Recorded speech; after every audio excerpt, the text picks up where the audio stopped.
Good morning, and welcome to Redeemer Lutheran Church. I'm Pastor Gary Lodeholt.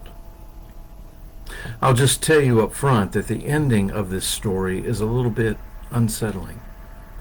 This week we are thinking about how women often seem to play a secondary role to men throughout the Bible story, but also how, if you look, you can find significant women who are part of God's plan of salvation.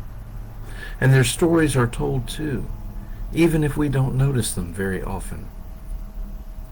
Today we will look at two more women whose stories are intertwined. One you may have heard of, and one you probably haven't. Today we will look at the story of Deborah and Jael from the book of Judges. The book of Judges comes from an interesting time in the history of Israel.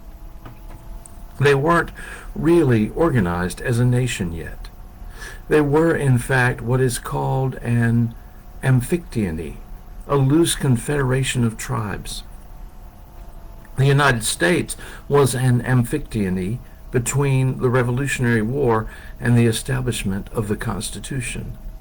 We were a loose confederation of states. For Israel, what that means is that they didn't have any political structure uniting them as a nation or as a people. And the book of Judges sets up a pattern that repeats over and over in this time. The people walk with God. The people fall away. God sends an oppressor to burden the people. The people cry out to God, and God raises up a deliverer to save them. Those deliverers were called judges. Some judges you might have heard of are Gideon and Samson. Well, they had been through one or two times of this pattern when it happened again. King Jabin of the Canaanites rose up and oppressed the people, and this time, against all expectations, the judge God raised up to deliver them was a woman named Deborah.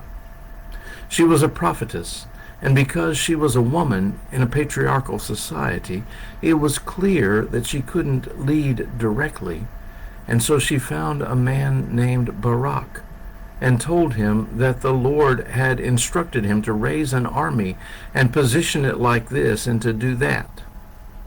Barak did it all, and even in the battle, Deborah was there as a visible symbol of God's presence for and among the people.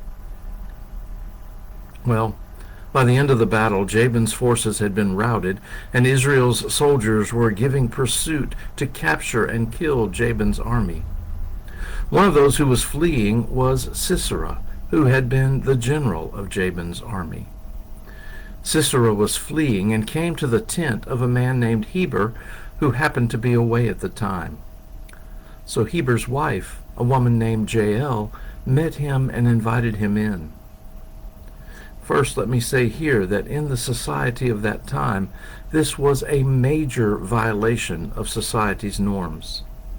One did not go into the tent with another man's wife. It simply wasn't done.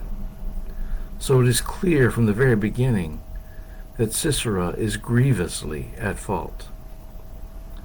Back to the story. In the tent, Jael gives him some milk to drink and then offers to hide him under a rug.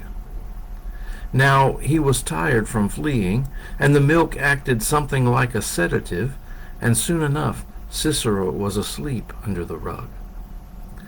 That's when Jael took a tent peg and drove it into his temple, killing him. See, I told you the ending was a little unsettling. But before we are too harsh on Jael, Sisera had violated her honor and was clearly oppressing and fighting against God's people. Jael and Deborah are honored and raised up as God's servants to save and deliver God's people. While Barak led the army, it is clear that this victory belongs to these two women, with God leading them.